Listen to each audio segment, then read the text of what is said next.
tell us your name? My name is Paljor Thondup. His Holiness, the Dalai Lama, asked us to record your experiences so that we can share your memories with many generations of Tibetans, the Chinese, and the rest of the world. Your memories will help us to document the true history, culture, and beliefs of the Tibetan people. Do you give your permission for the Tibet Oral History Project to use this interview? Yes, I do. Thank you for offering to share your story with us. During this interview, if you wish to take a break or stop at any time, please let me know. If you do not wish to answer a question or talk about something, please let me know. If this interview was shown in Tibet or China, would this be a problem for you? No. We are honored to record your story and appreciate your participation in this project. Paljor La, can you please tell us when you were born and where you were born? I was born in a village called Dongpa Mayma in the area of Nangchin. There are known to be 25 different provinces or districts under the king of Nangchin. So my birthplace was one of the 25 districts. And that's in what province? That is in the Kham area. In the Kham area. Yeah. And what year were you born? I was born, actually my birthday is 1947, but my passport says I was born in 49. So officially I'm born in 49. You could be 2 years younger. Well, when we went to India, all our papers got messed up. And not many people remember when they were born. So, and plus, my age got reduced by 2 years. Okay. Well, we'll go with that. And what was the nearest temple or monastery to your house? The nearest was called Pamego. And in the village where you were born, like about how many families live there, would you say? I think probably about, it's a nomadic community. So they didn't live together like in a town or city. Right. And it's more like the ranches, in the West. People own large areas, many acres, because the nomadic family have many yaks and sheep, goats, mules, horses. So in that area is probably about 300 to 500 families. It's a large,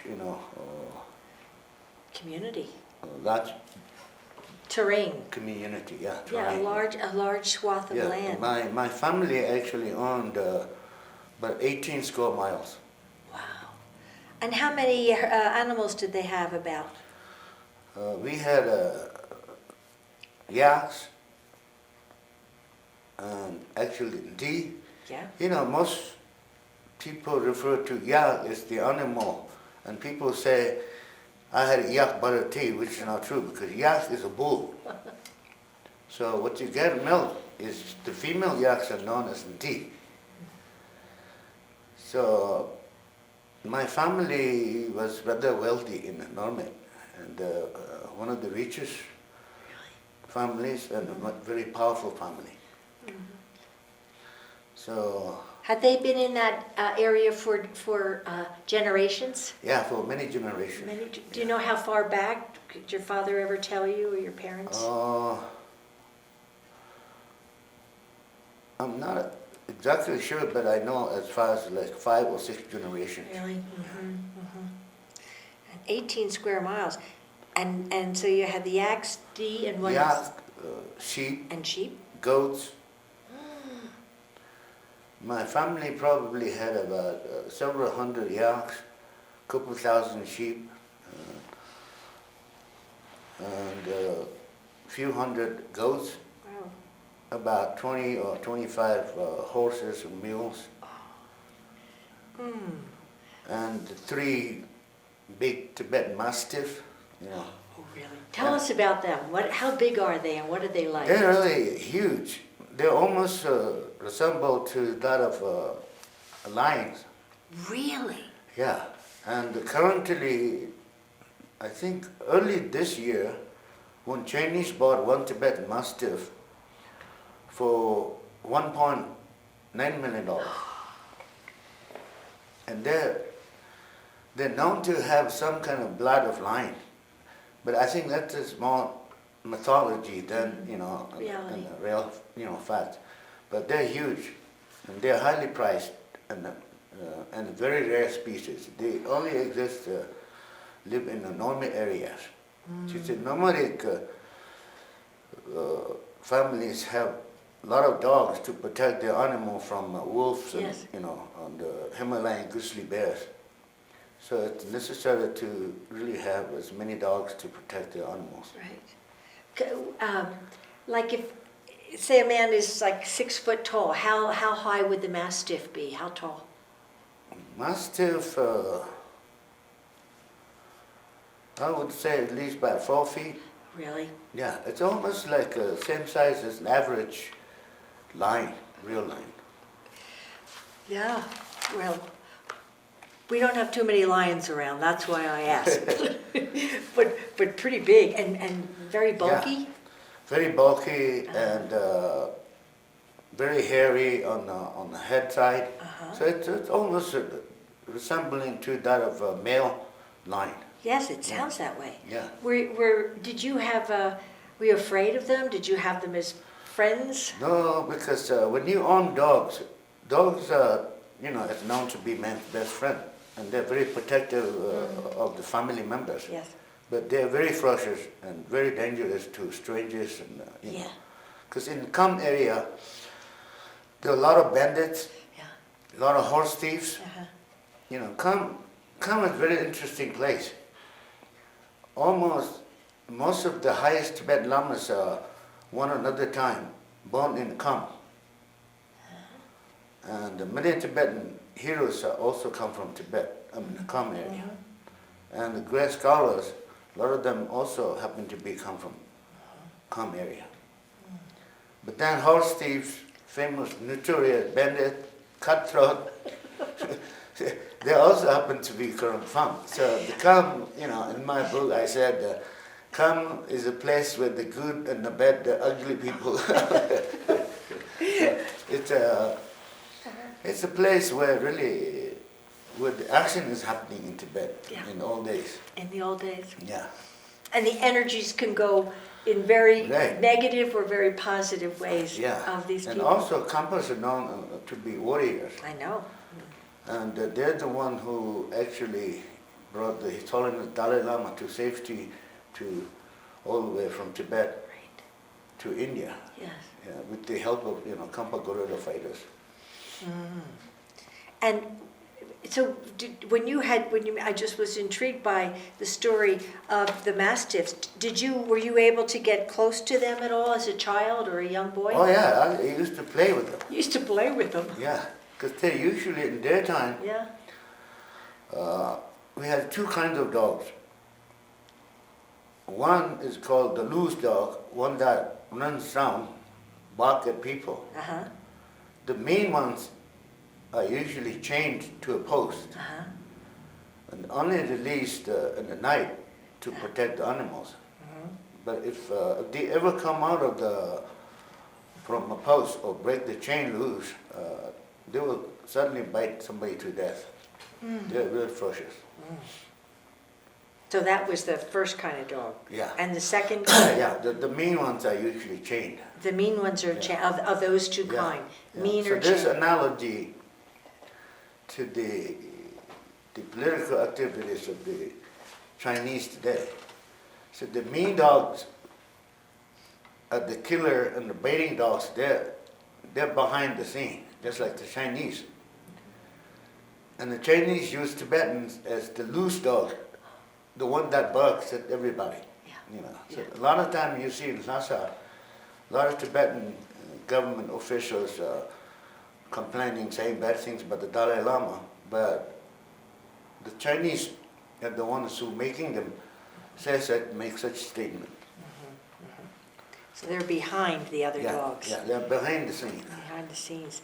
So you sound like you had a very, very prosperous family. So what was it like growing up as a little boy in your family? Tell me some of your activities. Like, did you go to school? Did you? That's one of the problems that we had in Tibet. The only monasteries are the institutions of learning place, and mostly it's catered for the monks.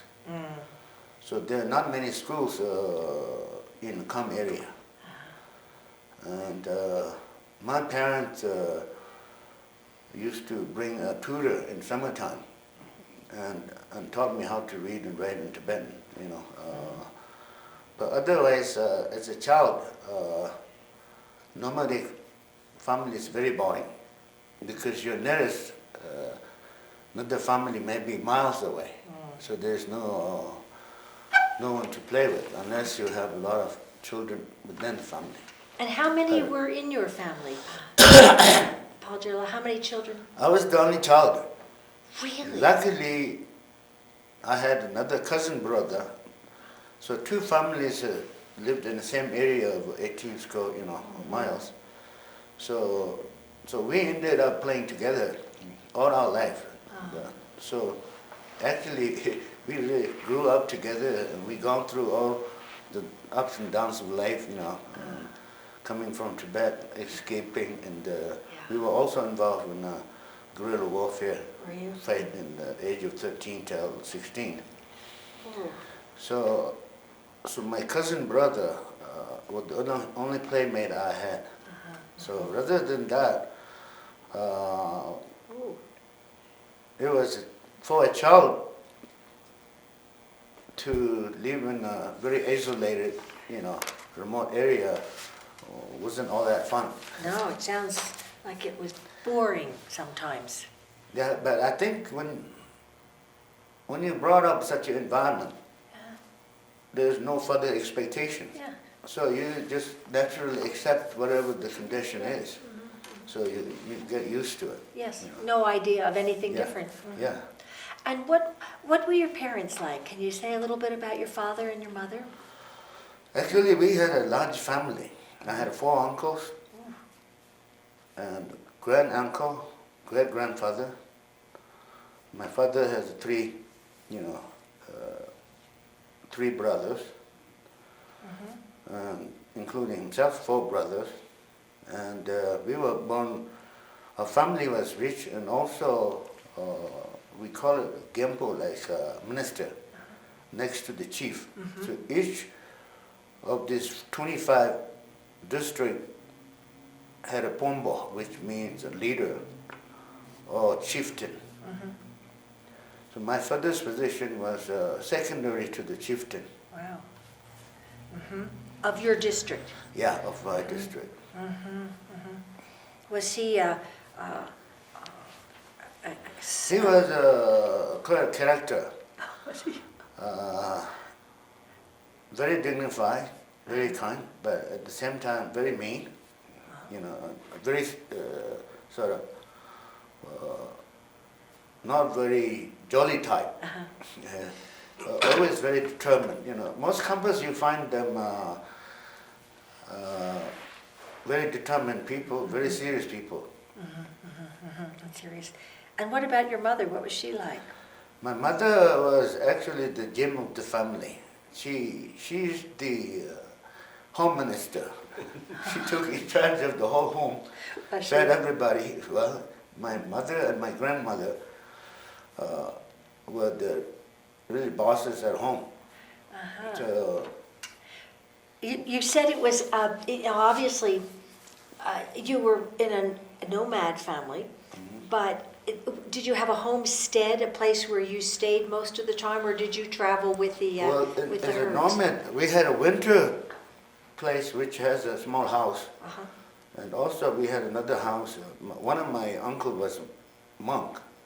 So he had a house by the monastery. But in Tibet, because the pasture for the animals Usually they move 2 or 3 times in a year to, for better grazing.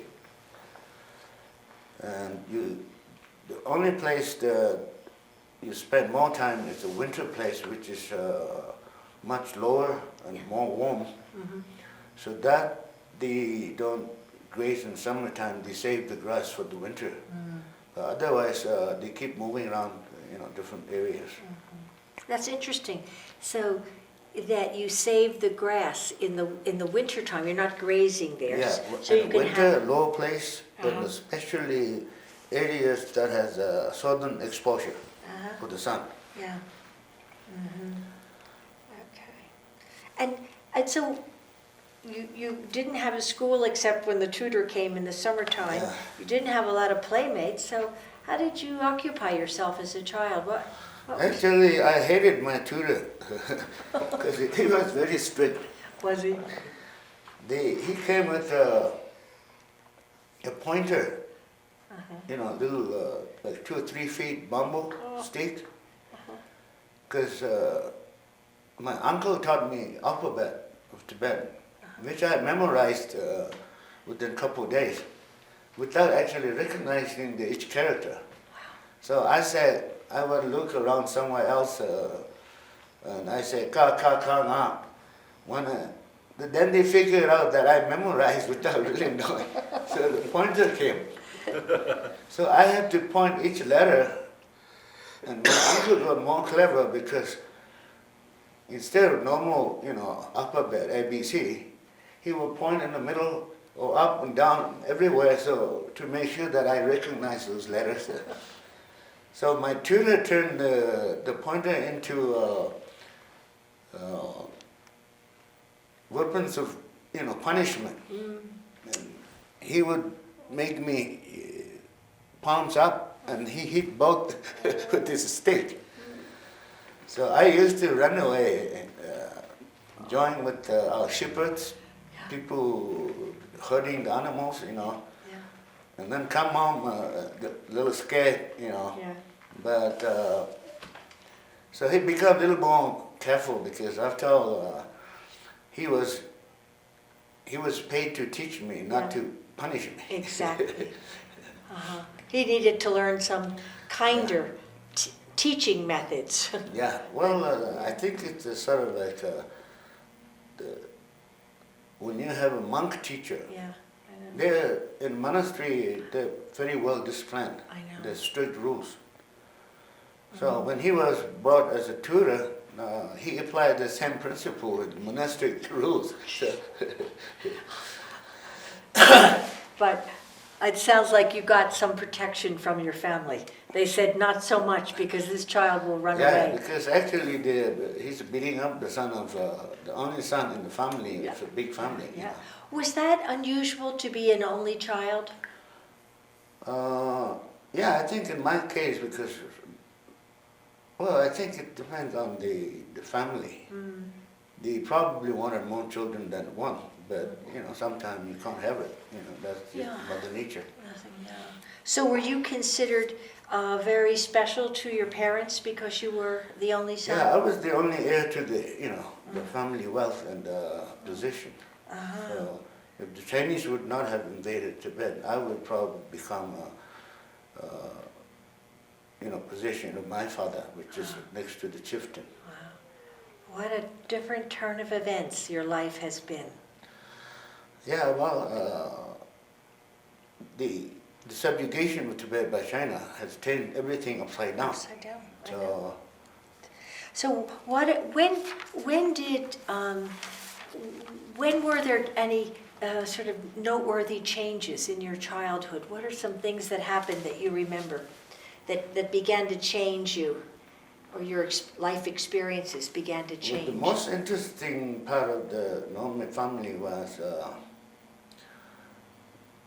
there were many monasteries in the area, in our district. And a lot of the monasteries have special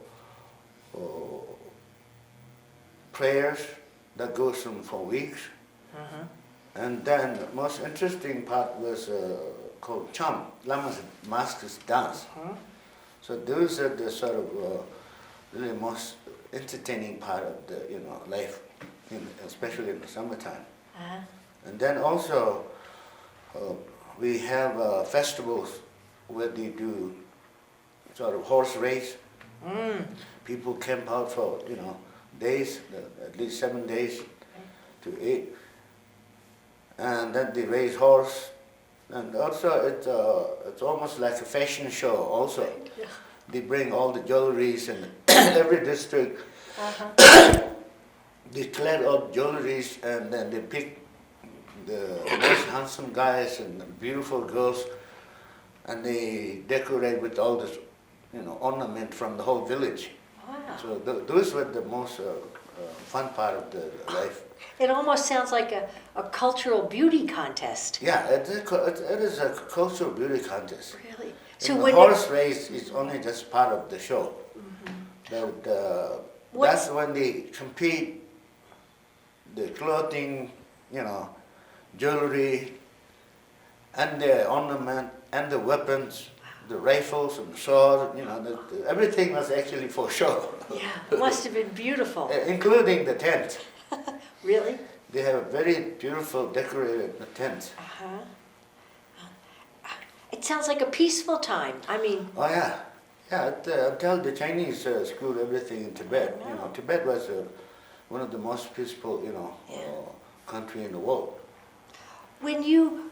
so from the time you were a little boy, did you go to those special festivals? Oh yeah, we never missed it. You never missed it. And did...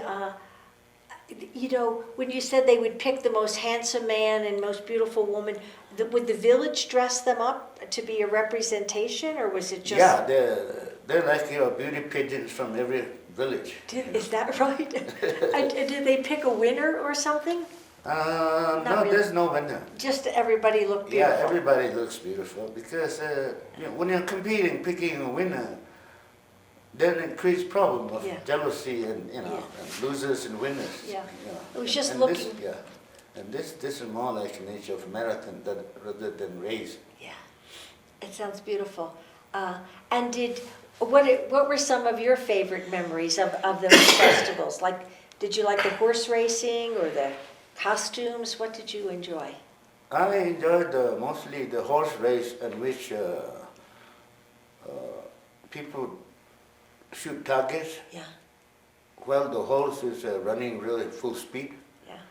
Or they hang on a side and pick up greeting scarves, cut out, while they're waiting, I think some of the Native Americans do that, when they're fighting, they disappear on the side of the horse. And hanging by the, so the compass, they reach down on the ground and pick up objects from the ground. So those are much more fun. Yeah. And among the monasteries, every time they do the dance, they have this, wrathful deities, of, the maskers. But then there are some clowns. Those are most fun for kids. Yeah. But they're always picking, poking fun at people, at audience, and mostly among themselves. So they're the people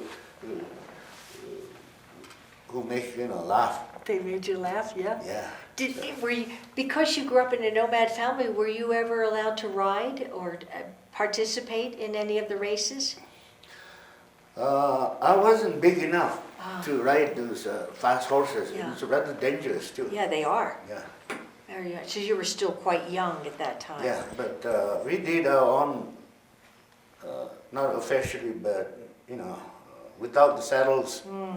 My cousin and we raise other people's, use other people's horses when they're loose. And we ran them whole day until they sweat like crazy. But we never did that to our own horses. So we were almost turned into horse thieves. To keep playing, you borrowed somebody else's. What cities or villages were these held in? Can you name the towns or villages where the horse races and the festivals were held that you went to? This in our district is called Dongpa Mayma. So, yeah, so the chief and his ministers choose certain areas Where it would be? which is centrally located so that everybody, from every corner of the district could come. Of the and Kham. also large planned area where they can put up, hundreds of tents, the whole district would be there, so. And they Duma. also have to have some little hill, because one of the things in the horse race, they call it down race. Very steep, they go up, they do the fire puja, the lapsang, the burning of the juniper leaves and all the Tibetans do. They go around 3 times and then they go up in the hill and then they race down, very steep. And that is one of the most dangerous. If your horse falls off, you can break your neck, it can break the horse legs. But people still do that. It's just like Italy, the bull Right. fight. In Spain, you mean the fighting Yeah, of the Spain, bulls? yeah. It's like that, yeah, exactly. And so Duma, is that what it was called, the area? Dongpa. Oh, Dupa, Yeah, Dongpa. And Dong is actually well, yeah. Dongpa. Yeah. And that was right, that was in Kham, in the Kham Yeah, area. come, yeah. And so what happens, now you're going to these probably, let's see, if you're born, well, let's say 48, so like around 1958, you would be about 10 years, were you going, 11, I think. you were about 11, so Yeah. you were going from the time you were 3, 4, 5 years old up till, Yeah, every year, every year, yeah. yeah. We attended all the horse races, and we attended most of the close monasteries, their functions, I see. and their cham, cham is the Tibetan Lama's maskless dance. And these were held what month of the Tibetan year? Depends on the tradition of the monastery and which sect it is, the 4 major sects of Tibetan Buddhism, and most of them, were Kaju and Nyingma. Most of them. And then when did anything begin to change in your area as you were growing up, in your early adolescence or anything? Not so much in early, but except when the Chinese came in. Oh, what do you remember about that? The first, my encounter with People's Liberation Army. One time, it was in the summertime, there were about 70 Chinese soldiers came over. And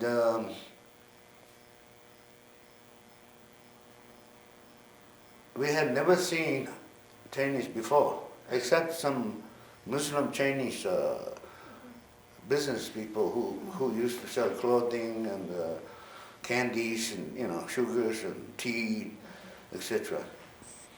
So one day, all of a sudden, we heard that the summer is the most busy for the nomads because they do the milking, making butters, cheese, and everything. So, and all of a sudden, people were shouting, saying, "The Chinese are coming! The Chinese are coming!"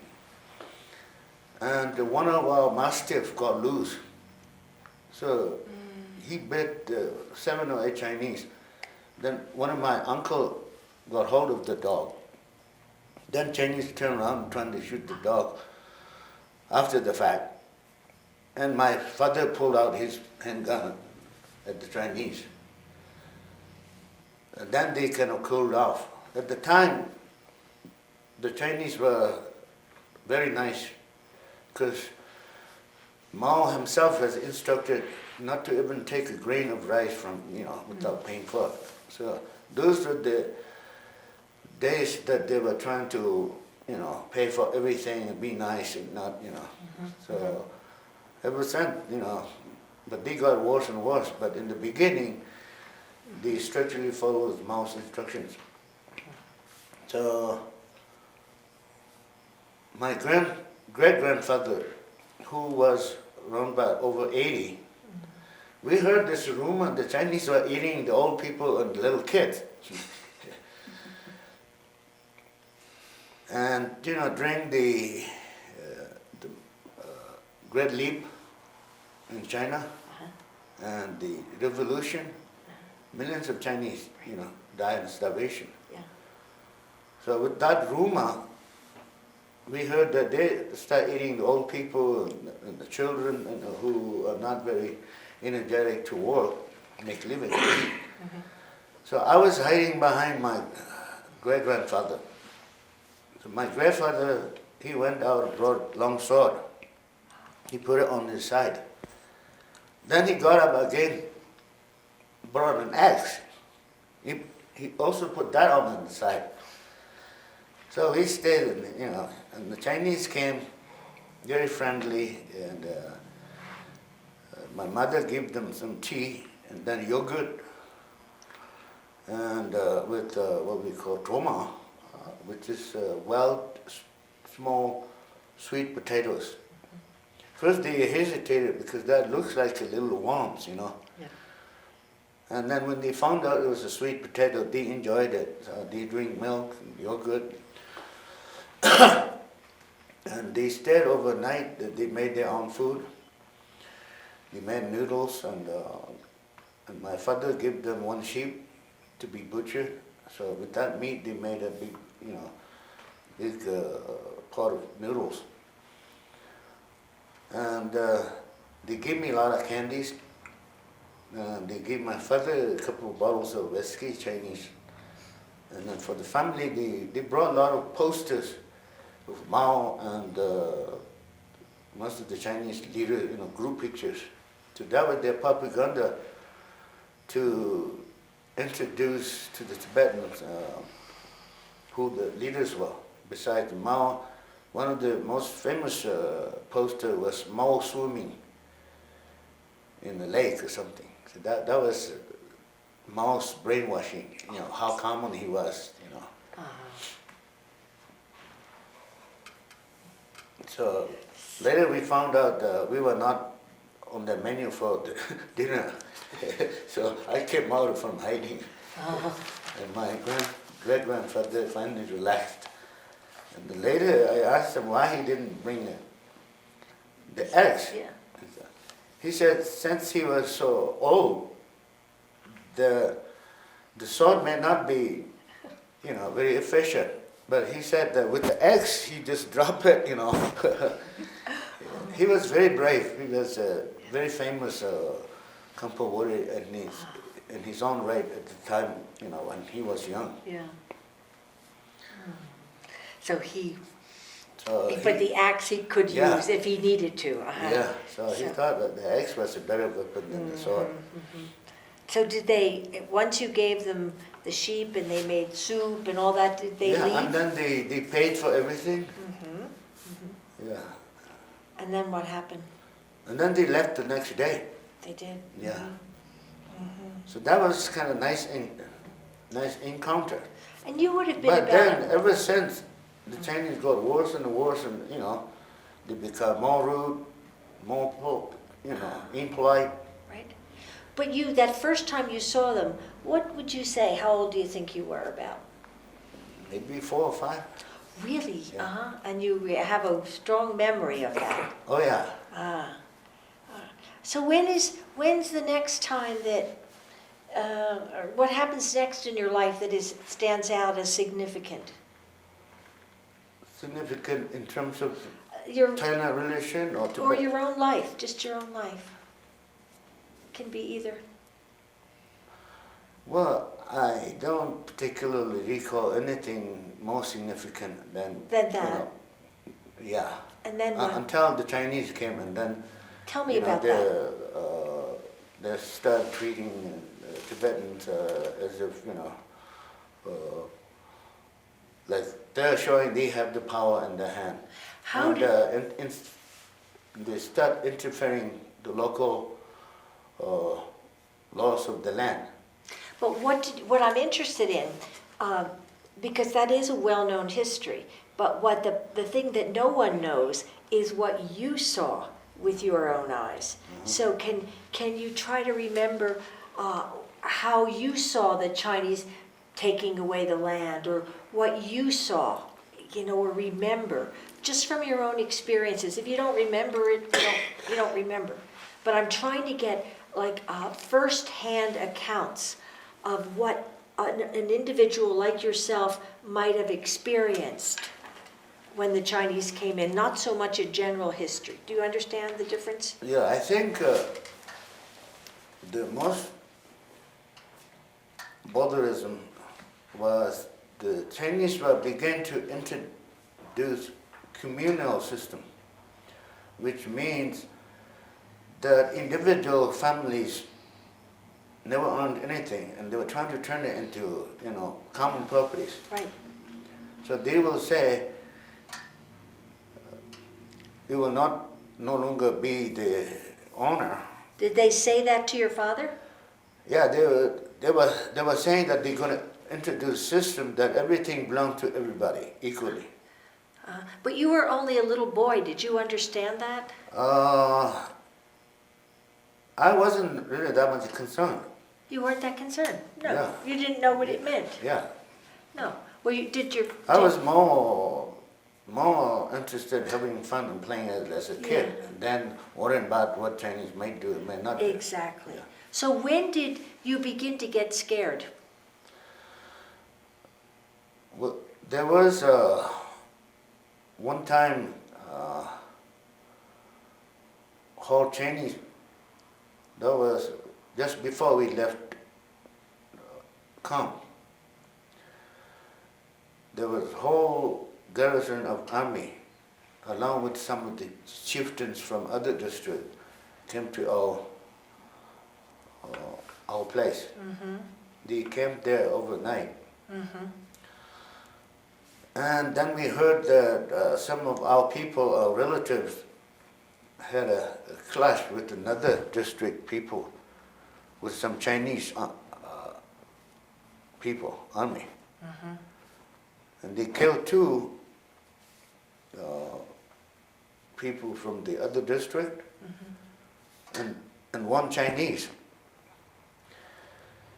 So what happened was, what we found out was, see, in the Kham, there's always friction, conflict between different districts.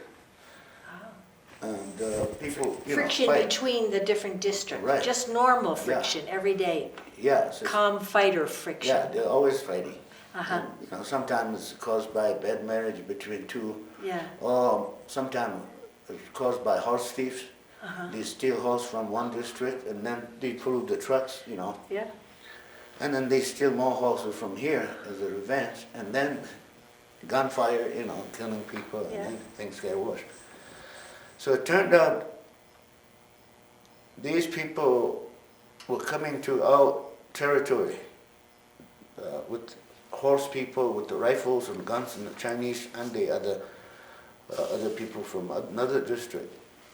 And in reality, they were trying to retrieve some stolen horses.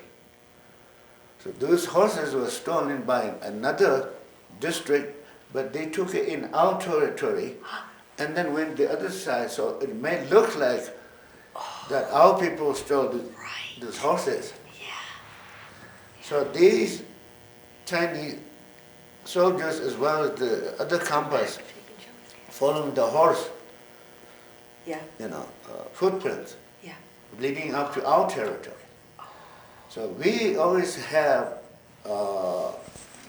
surveillance, people who always watch the border, Yeah.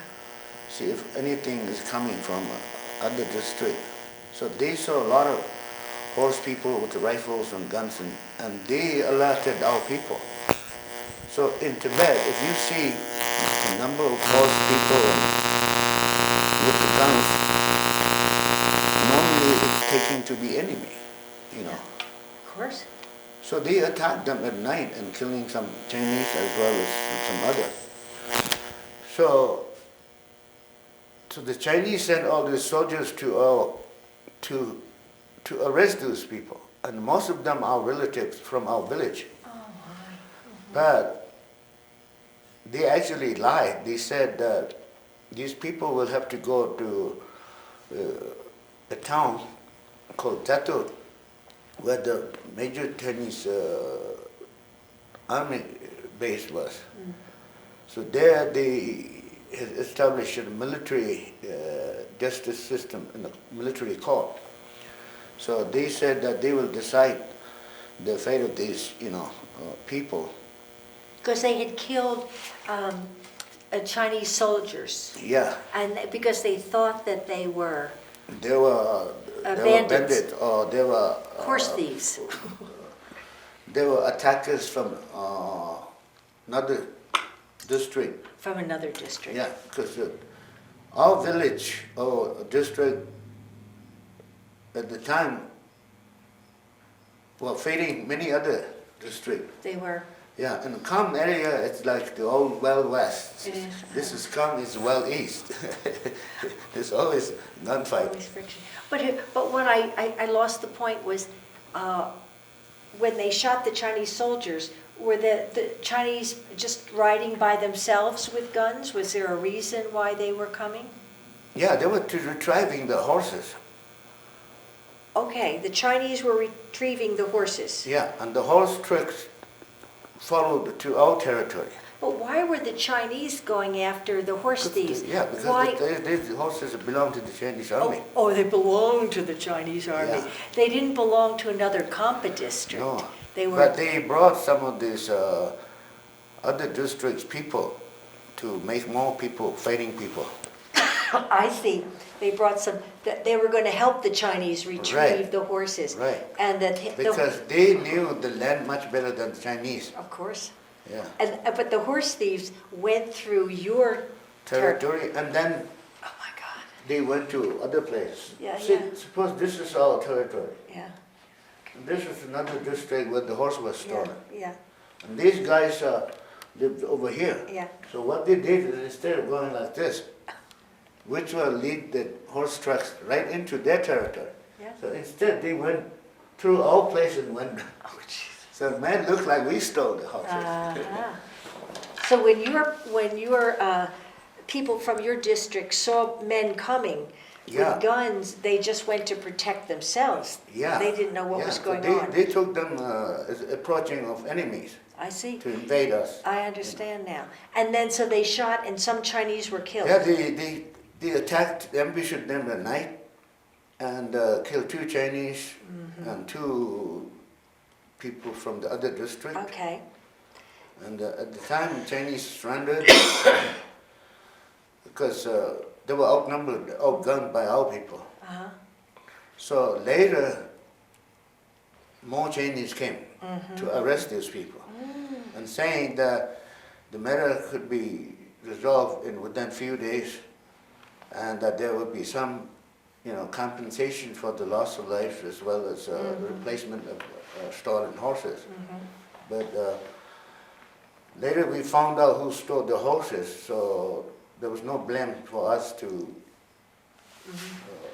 the stolen horses. But however, because killing 2 Chinese soldiers and 2 other people, so the Chinese came to arrest those guys.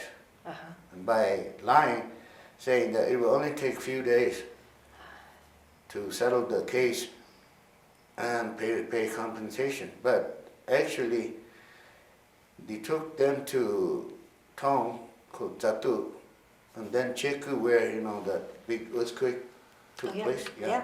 There, and then they finally took everybody to Siling, Qinghai, with the place of Amdo, with the Dalai Lama's birthplace. And they never released these. These all died in prison, in the prison labor camp. So that was the beginning. We knew that those half the people were our relatives and cousins, and So that was the issue that my family had, taking all our friends and relatives and never to be seen again. So we knew, and that's when we left Kham. And along with this big Lama, Tai Sudu, he was also escaping from their area, from Derge. Derge and Nangchin are border lines Yeah. to the street. His birthplace and my birthplace. So let me just get something. So the Chinese said, we're just going to take you to a court system, have a fair hearing, decide the case. try the Days. couple days, but your relatives never came back. They never came back. And, And they all died in prison. They all died. Yeah. So how long? Because you know why they said that the case would be resolved within few days. If we knew we were never going to see them, we would have fought Yeah, the Chinese. yeah, of course. Everybody would have attacked the Chinese. Yeah, you would not have let them Yeah. take them away. But how many days or months passed when you realized your relatives were not coming back, and then your family decided to leave Kham? What? Yeah, within a year, because Took when a we year? heard that they were taking all the way to Xining, Oh yeah, which is Qinghai yeah, province, yeah. and that was far away, and we knew that anybody who went up those prison, hard labor camps, never returned. So that's when we decided that we're never going to see them again. Okay. And that's when we decided to leave, To leave Kham. come, yeah. That's to leave your homeland, Oh, yeah. where you've been for hundreds and hundreds of years, many generations. Yeah, it was a big decision. Were there any other bad things happening around you besides that a couple relatives that you loved had disappeared in prison? Were there any other bad things happening in Kham? Well, Chinese becoming more and more strict. In Kham, Yeah. what were they doing? And they're interfering the local justice system, and which were replaced by the army, court of law. Uh-huh. And they're also reducing the power of the chieftains. Some of them being braved, getting boxes of Chinese silver coins. And some taking to Beijing, the high lamas and chieftains for brainwashing. When they came back, nobody really wasn't talking about anything about China, because they're scared. They showed all this armies, weapons, bombs, and they said, well, we can't really, So the brainwashing worked. It frightened a lot of them. Yeah, Is that they what you're scared the saying? hell out of them. They really got scared. Yeah. They said, we Yeah. better not protest the Chinese. Yeah, because Did they start working for the Chinese then, or just try to keep everybody they're just keeping quiet. keeping quiet? They want you to stay and getting prepared to leave, So everybody came to realize that sooner or later we will be under the Chinese rule. Wow. Had you heard of any killings of Khampas or Khampa nomad settlements anywhere before you left? Well, some part of they were already fighting Yeah, they against were. the Chinese.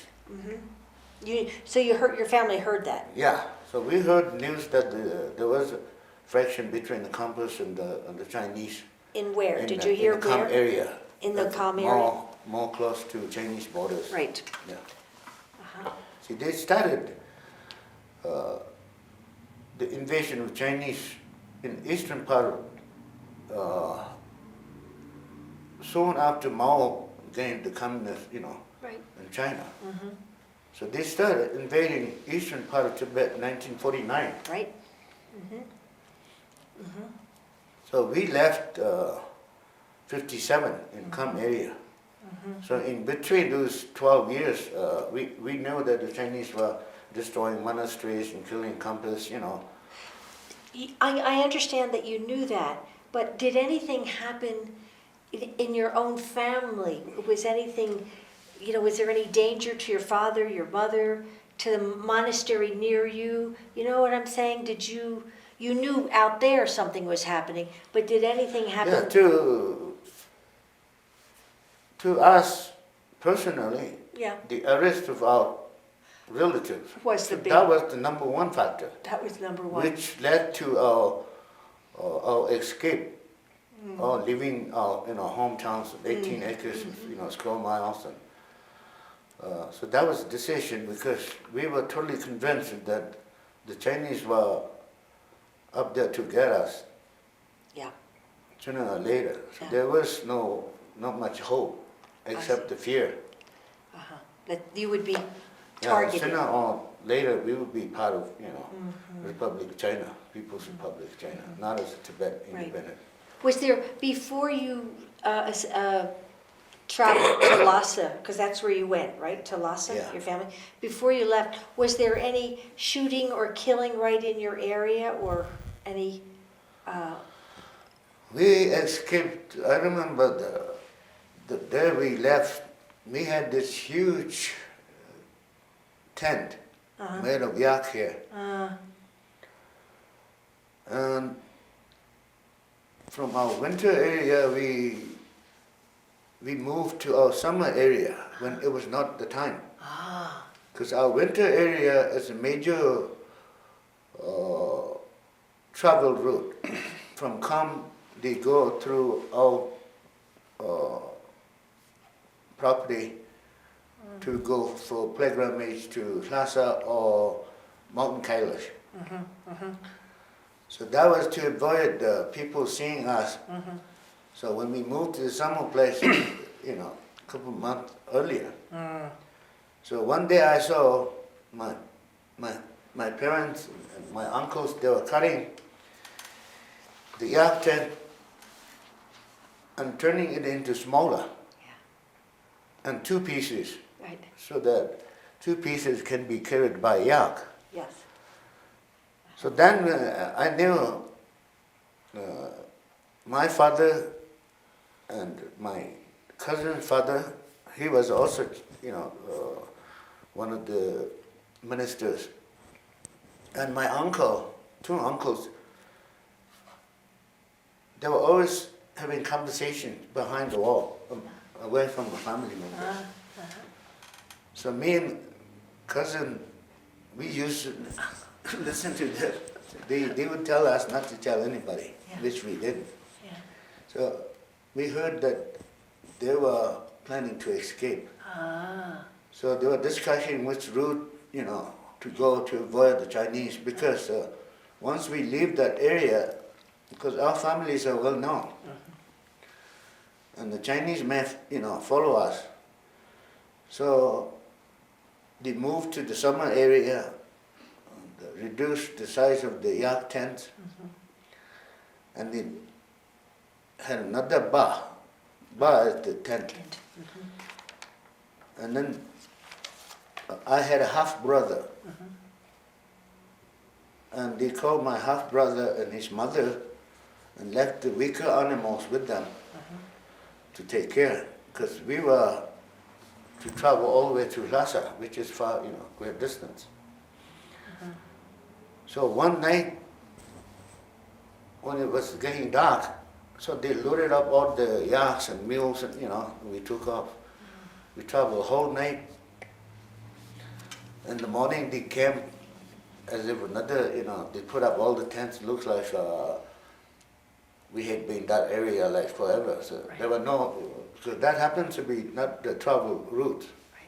So they knew they never traveled the main route. So within a week, we were far away from our district. We passed to another district, and we met up with the Taisud's group. So then, by then there were a lot of campers actually going towards Lhasa, because many of the Kham area were already overrun by the Chinese. And also we saw a whole bunch of Chinese. And that was the first time I ever seen a bicycle in my life. And also Chinese jeeps, four-wheel drive. And one time there was at far distance, it didn't look like a horse, but going really fast. So we took on the horse and we chased this guy. Turned out he was on the bicycle.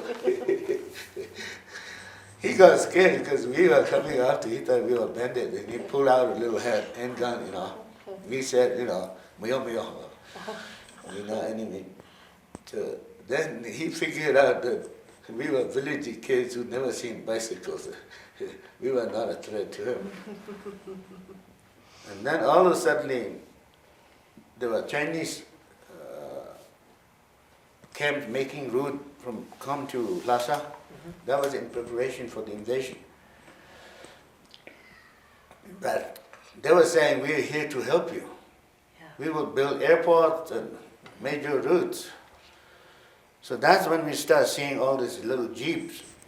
And one day, when the little village kid told me he saw a ghost, a monster, he said this is big eyes with, shining.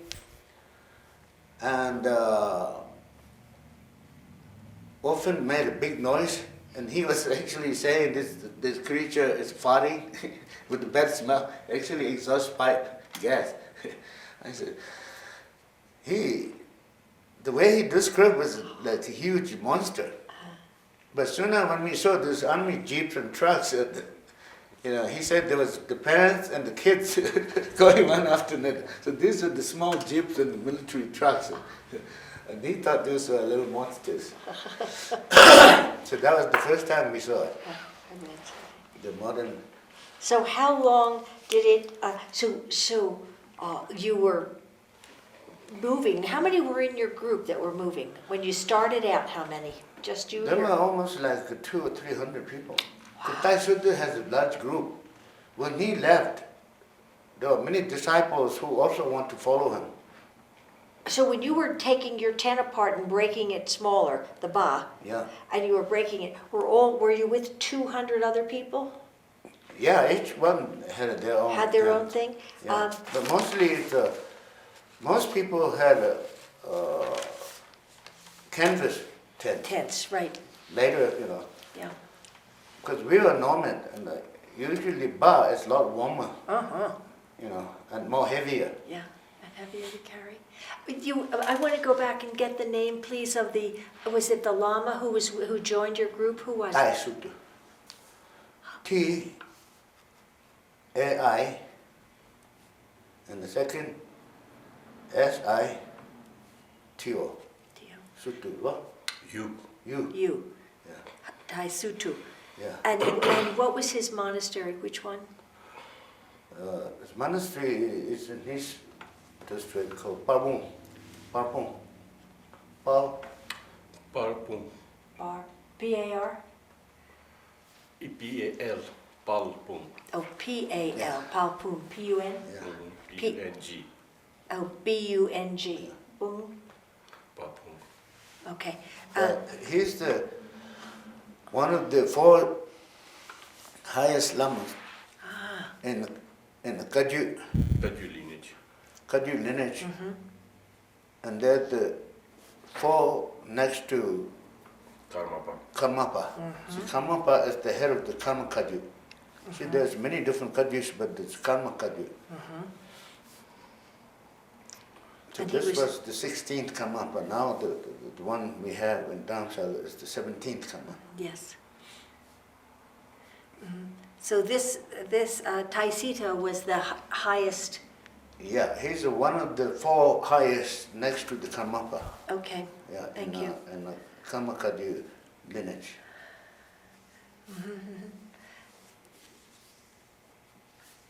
Okay. And then how many monks came with him? Many? I don't remember. There was a large group, yeah. Quite a lot. Yeah, So they but were- many, see, he was very highly revered Lama in Kham area, and especially in my district, in Nangchen. So when he left, many of his disciples joined, Sure. not because they were afraid of the Chinese, but because he's their teacher.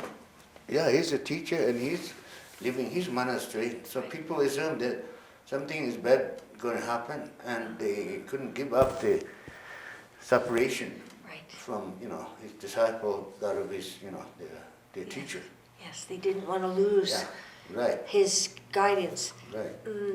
So everybody, many people from Kham are leaving. Why are you choosing to go to Lhasa and not somewhere else? Why Lhasa? Well, Lhasa is the central of Tibet. Yes. That's where the Dalai Lama and the Tibetan government stay. So what were you hoping? And from there, the Tibetan guerrilla warfare has been started. So a lot of the Khampas wanted to join the the Chishigandu. gorilla, Chishigandu. So we were talking about you're So going to we- Lhasa. We knew that much of Kham area was already invaded by the Chinese, and we heard the stories, and then we start seeing people escaping, leaving Kham area. So that was our final, warning. Yes. That sooner or later the Chinese gonna, take over Tibet. But the Lhasa was on our way. But yet there was some hope that if we resisted and fought against the Chinese by joining the Chishigandu, there would be a chance for us to win and not lose our country. So actually, people have really never given up. Even when we reached in Nepal, in border area, we're still planning to go back to Tibet one day. I know. So nobody actually gave up. And eventually, we had actually no means of survival. The only thing that we had was our weapons and horses. So eventually we lost the animals, on the way. So we're talking about on the way from your home in Kham. Yeah. You Then traveled to central Tibet. and go. How long did that journey take for you to get to Lhasa? Almost 6 months. Wow. Yeah, because see, when you have animals, Yeah. you can't travel more than 7 or 8 miles a day. Because then animals get exhausted.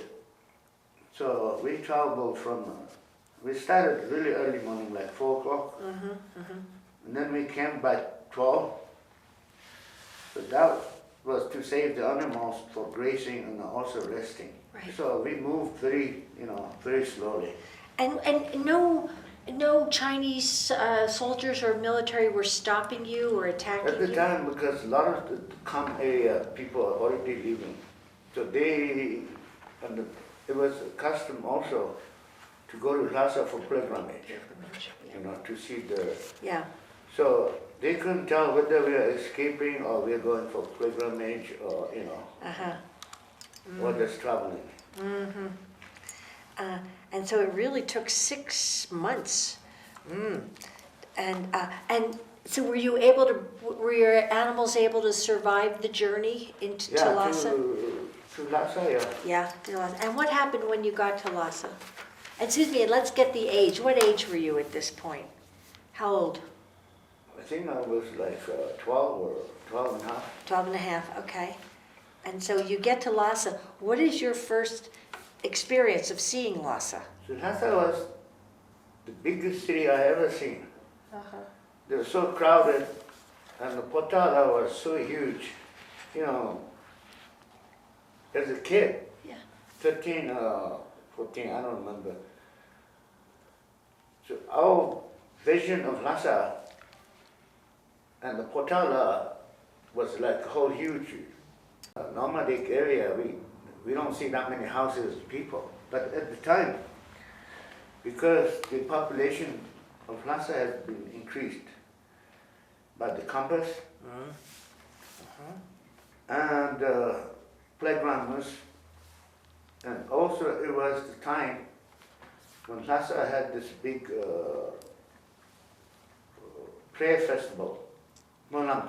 Monlam. Yeah, and also which coincided with Dalai Lama's final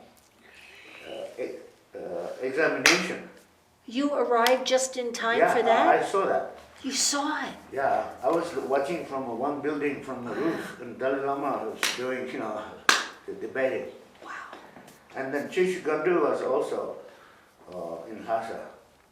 So it was estimated was the largest population ever took place in, Lhasa. Largest number of visitors Yeah, ever. plus the Chinese army. So it was very crowded. So what happened when you got to Lhasa then? What happened? We went there for pilgrimage, and I think we almost stayed like throughout the Monlam Chemo, maybe about 2 or 3 weeks. After we left Lhasa, maybe about a month later, the Lhasa was overrun. And then we heard the news on the 22nd, the Dalai Lama had escaped on the 17th. March. Yeah, in March. And then we saw a lot of the Central Tibetan Army was, some of this army were, part of the Tibetan Army was also from Shigatse, the seat of the Panchen Lama. So they were leaving, going home, after they lost the country. So we bought quite a few rifles from them. First we asked to join us fight, and they said no way, that they're going to fight there. So we took their rifles, bullets, and give them a couple of horses, and a few bags of tampa, the cauliflower, and that was what they needed to travel to get to their hometown, Shigatse. So we needed the rifles and the ammo. So the ammo got so scarce. A lot of time we had to trade one bullet with the one sheep. Wow. Because we were not supplied by the CIA, which later, helped a lot of the Chishikadu. Right. Dropping weapons, but part of that weapons never got distributed because it was run over by the Chinese army before they could distribute them. So if you were there for Monlam, then then there's the whole attack There on was Lhasa. one day while we were in Lhasa, we painted the whole town red every day. Lhasa was pretty small actually. Yeah. You could, as a kid, you were always running around. Right. It was a free. We can go any temple without any restrictions. Yeah. And one day there was a big lining up, all the Tibetan soldiers pointing guns in every direction from Nobulinka, the jewel park, right. The summer place, to the Chokang. And then they brought the Dalai Lama to the Chokang to do his final, I think one was to participate in the Monlam. And the second part was he was doing this debate for his final examination. So we were there at that time, and my cousin and we were on the roof. We could see the debating, some monks going around. We didn't know what was happening because we never seen people going like this to the Dalai Lama.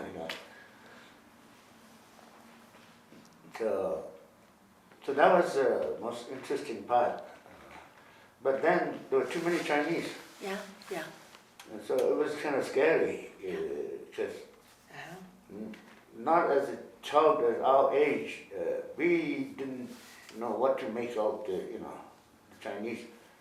But our elders were already complaining, and we had already left our area, and now there was not much hope to stay in Central. So before that, one of the reasons we're going to Lhasa is because everybody else is going to Lhasa. But never thought of going any further. And we have heard about India. One of my uncles was on pilgrimage to Mountain Kailash. Then he proceeded further into Nepal and Varanasi on pilgrimage. So he used to tell us a story about how he traveled. So from there we kind of got a little bit of geography lessons and a little map in our mind. And he described the train that he took. He said that they call it a rill, but he calls it really in the Tibetan pronunciation.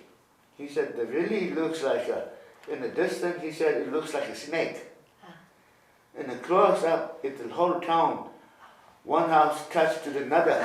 The whole village is moving along on the iron road. So he's describing That was a the pretty good train in description. India. Yeah, that in he the took. distance he said it looks like a snake. Uh-huh. In the close-up he says the whole village is moving and the house is, chained one after another. Uh-huh. So that's the only story we heard, that there was a country, called Nepal and India. Mm-hmm. But, Uh-huh. so then everybody was leaving. When we saw the Lhasa was invaded, nobody was staying. Everybody was running towards west. Were you towards- in Lhasa when it was invaded? No, we left Lhasa. You had already after, left After a month. after a Because month. we were, our family was, most of our family was came near Tupu, Karmapas Monastery, Ah, yeah. which is about a 2-day journey on the, From Lhasa. from Lhasa. From Lhasa, is it into Yeah. Utsang? Huh? Is it in Utsang? Yeah, Ulsan. It's in Utsang. So Yeah, 2 Lhasa days. today is about 4 Yeah. hours drive from Lhasa. Right, but you But left. at that time we had to walk, almost Okay. like 2 days. Got it.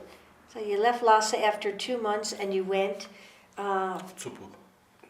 Tupu, Karmapas Monastery. Yeah. Okay.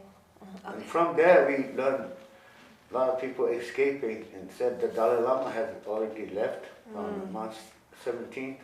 And we got the news, all this Chinese crackdown, killing about I think about 80,000 people that day, Yeah. bombardment. After Dalai Lama left, they bombarded the whole Noble Inca, which was surrounded by the whole. They think 80,000 people were killed. At that time, yeah. Uh-huh. So what did your family do next?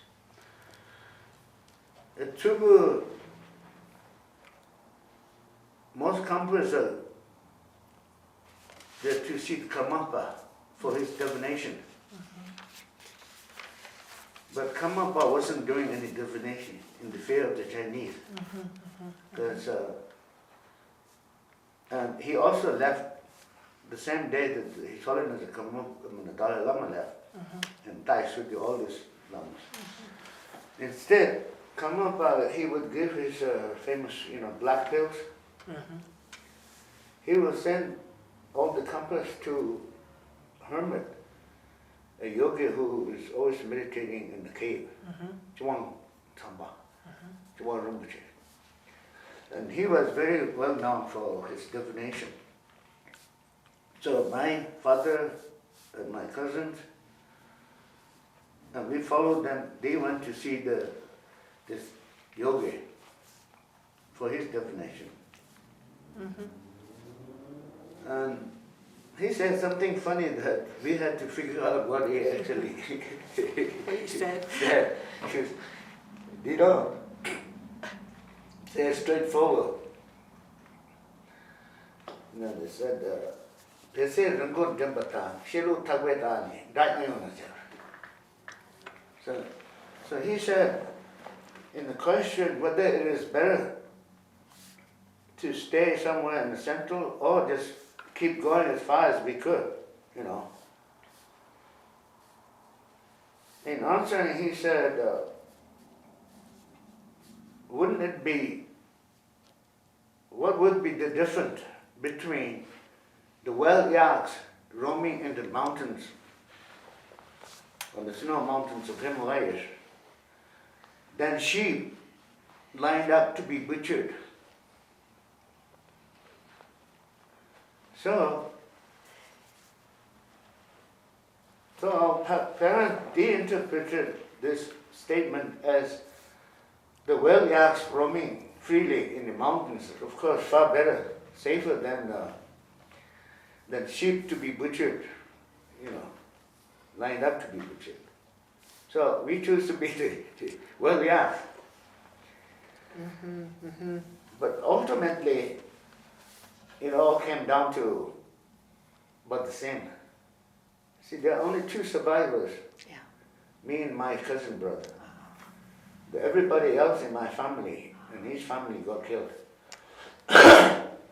Eventually, so everybody died except 2 survivors. So in a sense, he was right.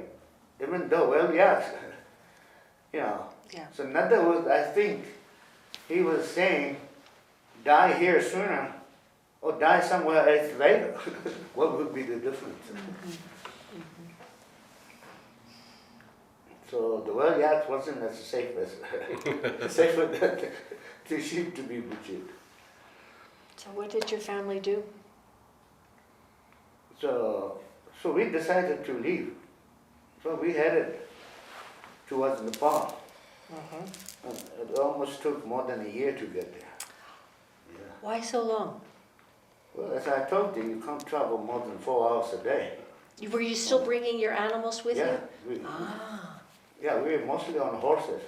Uh-huh. How many animals do you think were in your caravan? Most of them we lost. Some of them we sold it. We Yeah. traded, we bought more guns and ammo and more horses and mules. Because the yaks, they don't travel fast. Especially the sheep and goats. For what were you going to do with the weapons? To fight, that's our only means of survival. If you ran into trouble? Yeah. Did you run into any? Yeah, we run into Chinese many times. Did That's you how- really? Yeah. And you had to fight your way out? Yeah. Compass all the way. Yeah, we fought, all the way through until we got to Nepal. About at that point, were So what the happens is the Chinese knew that everybody was heading towards either India or Nepal. exactly? So they pretty soon they occupied most of the major routes. So we couldn't go. That's one of the reasons we couldn't travel straight, because we had to avoid the Chinese and travel mostly at night and hide in mountains in the daytime.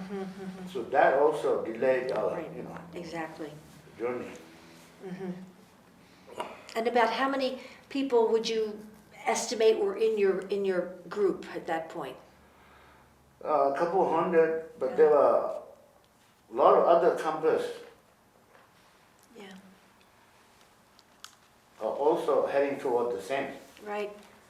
So we would camp maybe miles apart, everywhere there are tents, everywhere there were all different groups, because usually campers, they're very client-oriented, people.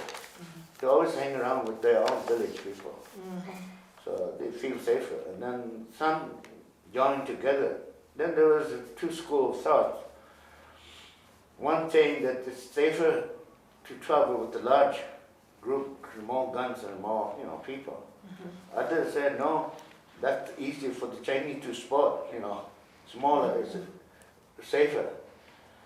So according to their plan, some traveled in a small group, some joined together, different campers, traveled together, and have the women, children, older people traveling together, and able-bodied fighters turned in two groups. One group went ahead and one group stayed behind. In the middle we have all the kids and children and That's where you were. yeah. What do you remember about that journey? Any memories of your own? Yeah, I was, during the escape,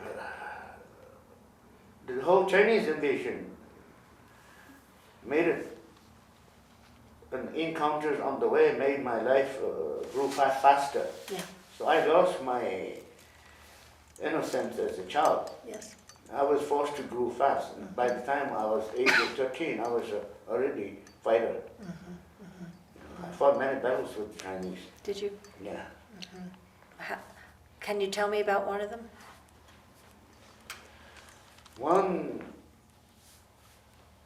I think one most fierce fighting was, I had this pony horse. It's a special breed from one area in Kham called Dorshu. And they're small, because I was small and I couldn't mount the big horses.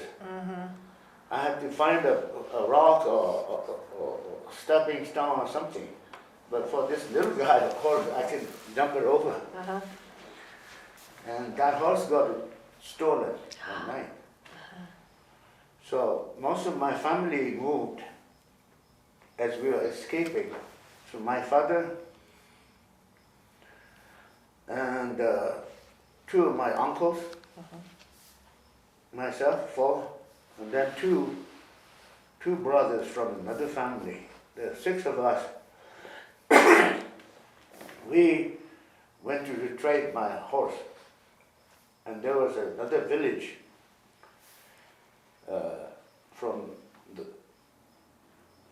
on our way.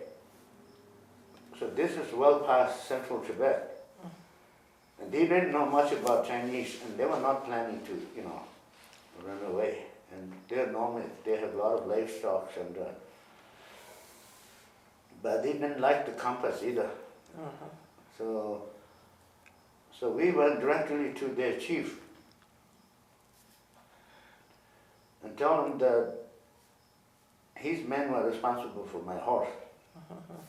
So the chief agreed to look for, and he finally brought, in 2 days, brought back my horse. Apparently it was his people who stole it. But, we ruffled our feathers a little bit, and, as a compass, So that night, we were coming back to catch up with our group. And we are two days behind our main group. And we ran into a large group of campers, almost like 500. Oh my God. They camped in between 2 rocky mountains and a big river in the middle. There's only way is east to the west.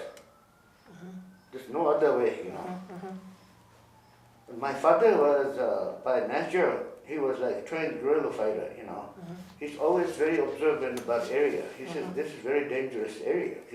He said, either you go west or 2 blocks, there's no way you could, get away because of the mountain and the river. So he made us, so we camped there, because there were others, there were like 500 other people.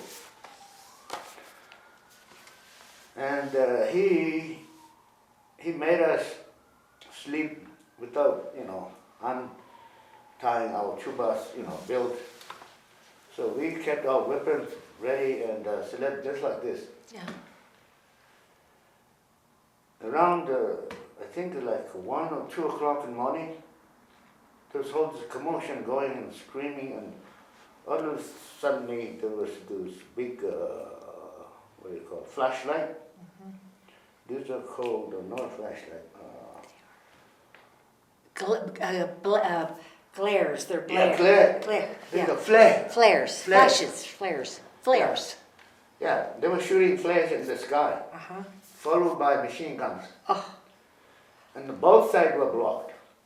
So Tibetans in the middle. And then when you're shooting, when the bullets hit rocks on both sides of the mountain, it looks like we were getting fired on from all directions.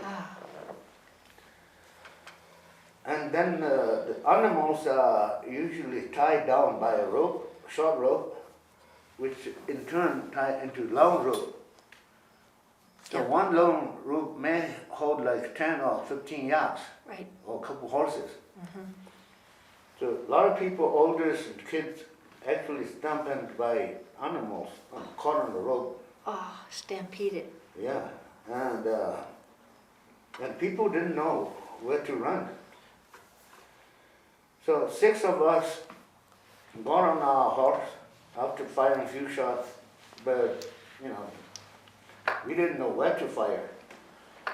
So we just one direction and killing everyone on the side. Yeah. And we got it, we just narrowly made it. Actually, we were really lucky because without a scratch. So all these people, 500, I think half of them got killed. all captured, never seen again. Oh. That was one of the worst things. It sounds horrible, Yeah, like a nightmare. it was like a nightmare. It was a nightmare. Yeah. But equal number of more Chinese actually died that night. You know why? They shot each other.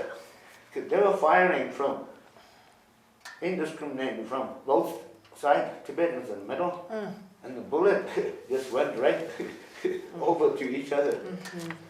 So the Tibetans said that was the local deities, the spirit of the mountain that killed the Chinese. Chinese. So anyway, can we end? Yes, it sounds like we could end at this very exciting place, but you did make it. Just in summary, you continued on your journey, and then you went to Nepal. Yeah, then I went to Nepal. We went to Nepal, still with the parents. And from Nepal, we moved to Tolpo. Oh yeah. First, in Nepal, we were in Mustang. Yeah. We were about to join the Chishkar group, but then they had some dispute Right. on the leadership thing. And so we had our own group of compass. We started our own operation, guerrilla warfare. And we crossed the borders and ambushed the Chinese food supply, weapon supply.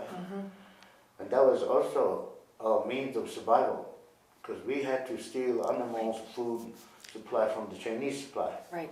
At the time, there were not many routes, so everything was transported by yaks, So, which was a good advantage for us, because we knew the areas a lot better than the Chinese.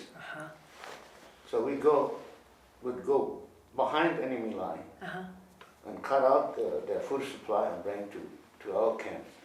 So we operated that for many, many years. Was that in the Mustang area or where? Tolpo, It was Tolpo. and Mugum. So those are border areas Yeah. in Nepal. Got it. Yeah. So that's what you did for many years. Yeah, Well- until almost everybody got killed, except, Really? Of your group? Yeah, Almost everybody got killed. yeah, most of them got killed. So every time we went out, we lost few good fighters. Then all our fighters got dwindled into, very small group. So that Well, was I understand that you must go now to work at your own center. yeah. You want to say the name of your center? Was it Tibet? Project Tibet, Yeah. here in Santa Fe. Yeah, you've been there. Yes, Canyon I'm Road, going to come again, I hope. I want to thank you very much for You're your welcome. story and giving us so much of your time.